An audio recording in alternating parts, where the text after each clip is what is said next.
Assalamualaikum warahmatullahi wabarakatuh. Perkenalkan, nama saya Yuyun Diana Lestari, Prodi Ekonomi Syariah 2, NIM E 2019-2080. Di sini saya akan mereview kembali tugas ekonomi makro Islam yang diampu oleh Bapak Dosen Abdul Wadud Nafis. Langsung saja saya akan menjelaskan tugas dan wewenang OJK atau Otoritas Jasa Keuangan.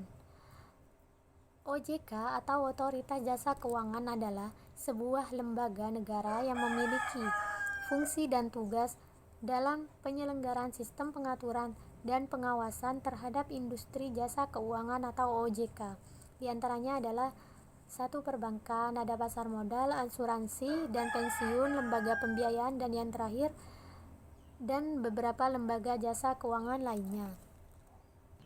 Kemudian ada asas-asas Otoritas Jasa Keuangan. Yang pertama ada asas independensi, dan yang kedua ada asas kepastian hukum, kemudian asas kepentingan umum, asas keterbukaan, asas profesionalisme, asas integritas, dan yang terakhir ada asas akuntabilitas.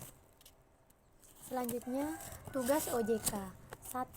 Mengatur dan mengawasi kegiatan jasa keuangan, baik di sektor perbankan maupun non-perbankan. Dan yang kedua, mengatur dan mengawasi kegiatan jasa keuangan di sektor pasar modal. Selanjutnya, mengatur dan mengawasi aktivitas jasa keuangan di sektor asuransi, dana pensiun, lembaga pembiayaan, dan lembaga keuangan lainnya. Kemudian ada wewenang OJK yang pertama.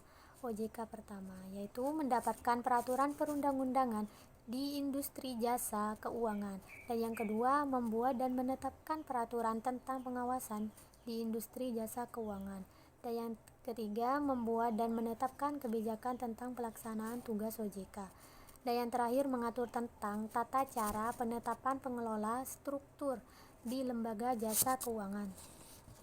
Kemudian OJK kedua. 5. Mengatur tentang struktur organisasi dan infrastruktur serta pengelolaan kekayaan dan kewajiban. Dan yang keenam, membuat dan menetapkan peraturan tentang tata cara pemberian sanksi berdasarkan peraturan perundang-undangan yang berlaku di sektor keuangan.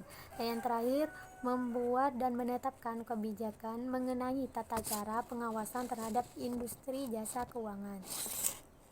Dan yang terakhir ada wewenang OJK 3.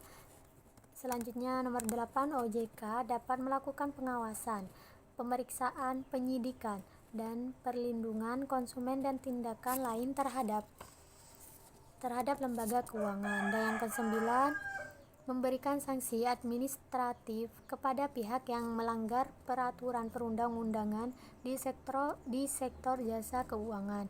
Dan yang terakhir, OJK berwenang memberikan dan mencabut izin usaha, pengesahan dan penetapan lain dalam peraturan perundang-undangan di sektor jasa keuangan.